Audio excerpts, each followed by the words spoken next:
Alright babe, grab your drink, get cozy, because today we are talking about the place a lot of people call the real Hawkins Lab.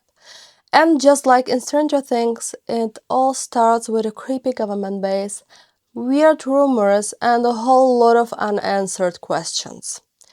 We are going to Montauk, New York, and we are diving into the Montauk Project. Before we get into time travel chairs and kids with psychic powers, I want to be super clear about one thing. In this video, I'm going to separate what is documented reality from what is conspiracy lore. I'm not here to tell you this definitely happened. I'm here to tell you what people claimed happened, what we know happened, and how all of that turned into the inspiration behind Hawkins Lab and 11 Vibes. So let's start with a part that is 100% real. On a very tip of Long Island in the town of Montauk, there is this decommissioned military installation called Camp Hero, also known as Montauk Air Force Station. It was built during World War II as a coastal defense base, with gun batteries and bunkers hidden to look like part of the landscape. Later, during the Cold War, it became a radar station with this absolutely massive ANFPS-certified radar tower that still dominates the skyline today. The base was shut down in the early 1980s. The land eventually became a New York State park, and parts of it were open to the public in the early 2000s. So yes, there really is an abandoned military base on a cliff overlooking the ocean with a giant radar dish and sealed-off buildings. That part is not sci-fi. That's just Long Island. Now, you can go there today. People walk their dogs, hike the trails, take moody Stranger Things fan photos in front of the radar tower. Journalists who've toured it describe long empty hallways, locked doors, and no trespassing signs of some underground areas that are still off limits because of safety and environmental issues. And of course, whereas there's a creepy abandoned base with doors you can't open, there will be conspiracy theories. Enter the Montauk Project. Everything with that name really starts in the late 1980s and early 1990s with a man named Preston B. Nichols. In 1992, he self-published a book called The Montauk Project: Experiments in Time, together with co-author Peter Moon. In that book, Nichols claims that he recovered repressed memories of working at Montauk Air Force Station in the 1970s and early 80s on secret government experiments. And this is where we leave confirmed history and walk straight into this is what these guys say happened. According to Nichols, the government didn't just use Montauk for radar. He says there was an entire underground facility beneath Camp Hero where scientists were running wild experiments in mind control, psychic warfare, and time manipulation. He describes something called the Montauk chair, a piece of equipment made with strong electromagnetic fields that supposedly amplified psychic abilities. In his story, if you set the right person in the chair, they could project images, move objects with their mind, or even create things out of thought. Nichols says one of those right people was a man named Duncan Cameron. Duncan is presented as a gifted psychic whose abilities were exploited by the project. According to the books, when Duncan sat into the Montauk chair and went into a deep altered state, the people running the experiment would basically steer his mind like a remote control. And this is where the story starts sounding very Stranger Things.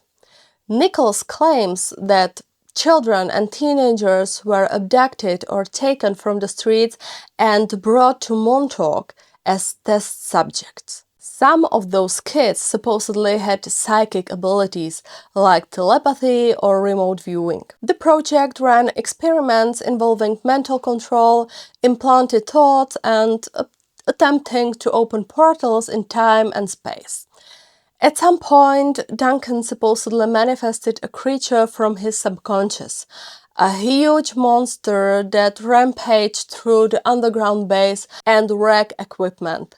And the only way to stop it was to shut down the entire project and physically destroy the machinery. So, if that sounds familiar, yeah. A gifted kid with psychic powers abused by a secret government program, accidentally unleashing a monster that forces the facility to be shut down. You can see why people call this the real Hawkins Lab. Now, before we get any further, I want to pause and draw a thick line between claims and evidence. Everything I just described, the Montauk chair, Duncan, abducted children, time portals, monsters, comes from Preston Nichols and a small circle of believers around him. There is no independent evidence that those experiments actually happened. No declassified documents, no photos, no paper trail, nothing that holds up under normal historical research. Folklore and UFO researchers themselves describe Nichols' account as highly questionable, and treat the Montauk Project as a modern myth, not an established fact. So when I say they did experiments on kids, in this context, I mean this is what the story says they did. Not this is what we know the US military really did at Montauk. What is documented is that the US government ran real mind control experiments in a program called MK-Ultra, run by the CIA between the 1950s and early 1970s. That program involved things like giving people LSD without their consent, hypnosis, sensory deprivation, attempts to reprogram people, and other deeply unethical stuff. It is not a theory. It came out in congressional hearings in the 1970s and in declassified files. So you have two layers here. MK-Ultra, real, documented, terrifying. Montauk Project, unverified, based on a small group of authors claiming memories of secret experiments at Camp Hero. Stranger Things very clearly pulls from the vibe of both. The Duffer brothers have openly said the show was originally developed under the working title Montauk, set on Long Island and inspired by conspiracy theories about secret government tests, as well as real programs like MK-Ultra and a bunch of 80s movies and books. At some point during development, they moved the story to fictional Hawkins, Indiana, because it gave them more creative freedom, and that causes small town with a dark secret feeling. But the DNA of Montauk is still very much there. Think about it. You've got a secret government facility hidden in a normal town. You've got experiments on kids to create or weaponize psychic abilities. You've got one particular child, 11, whose powers are stronger than the others. You've got the idea that those powers can accidentally open a gateway to another dimension and unleash a monster that the scientists can't control. And you've got a small group of kids outside the lab who end up being the ones to actually deal with the fallout. That is exactly the pattern Preston Nichols describes in his books, just with 80s bikes, Eggo waffles, and a killer synth soundtrack on top. If we go back to the Montauk lore for a second, the story gets even more out there. Nichols and his collaborators claim that at Montauk they didn't just experiment with psychic abilities. They supposedly tried to send people back in time and forward in time, attempted to create time tunnels that could be used like wormholes, made contact with extraterrestrial beings, and even somehow tied their work back to another famous conspiracy theory, the Philadelphia experiment in 1943, where a US Navy ship was supposedly made invisible and accidentally teleported, causing horrific injuries to its crew. In the Montauk narrative, the Philadelphia experiment is like the prequel, and Montauk is the sequel where the government keeps pushing the technology further.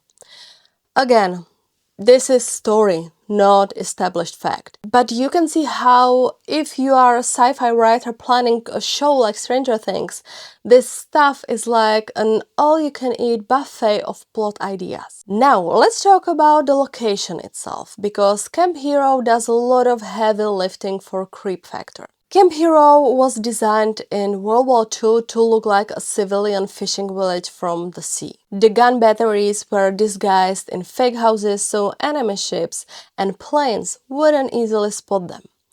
After the war, the base shifted to radar and surveillance.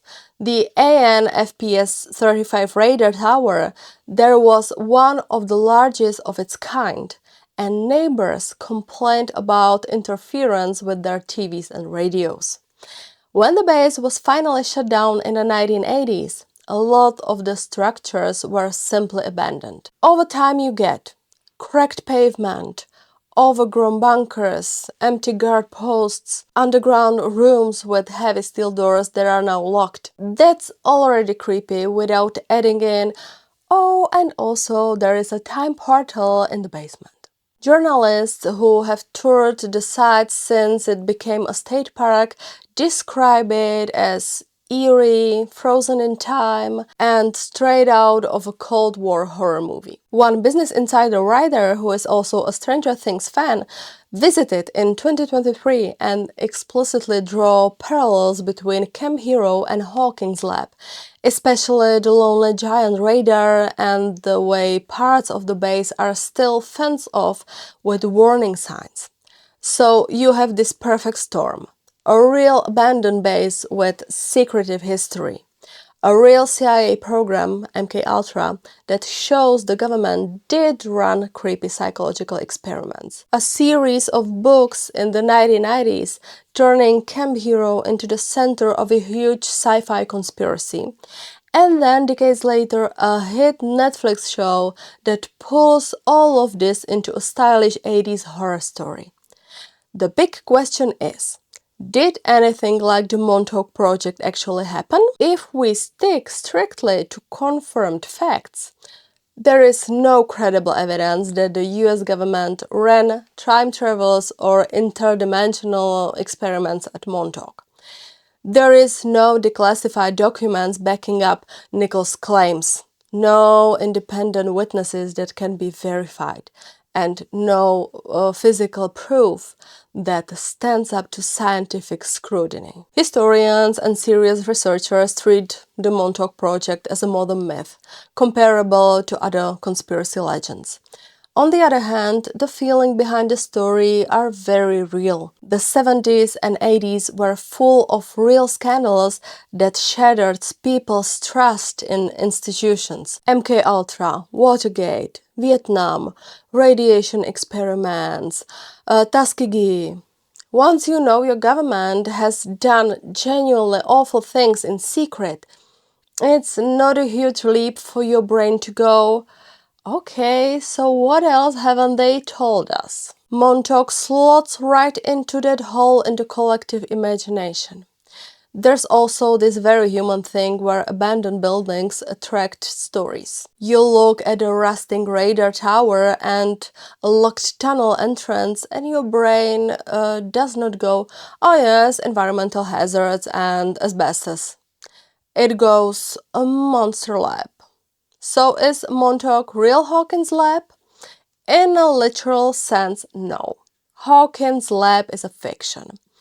But in an inspiration sense, absolutely yes. The Duffer brothers have said from the beginning that they were influenced by conspiracy theories like Montauk, by real programs like MKUltra, and by that whole Cold War fear of what's going on behind those barbed wire fences. They initially set the show on Long Island under the working title Montauk, before moving it to Indiana and renaming it Stranger Things. If you strip the details down to the bones, the parallels are pretty clear. Secret facility in a seemingly normal place. experiments on kids with psychic gifts. One kid whose powers are off the charts. Government agents trying to contain what they unleashed.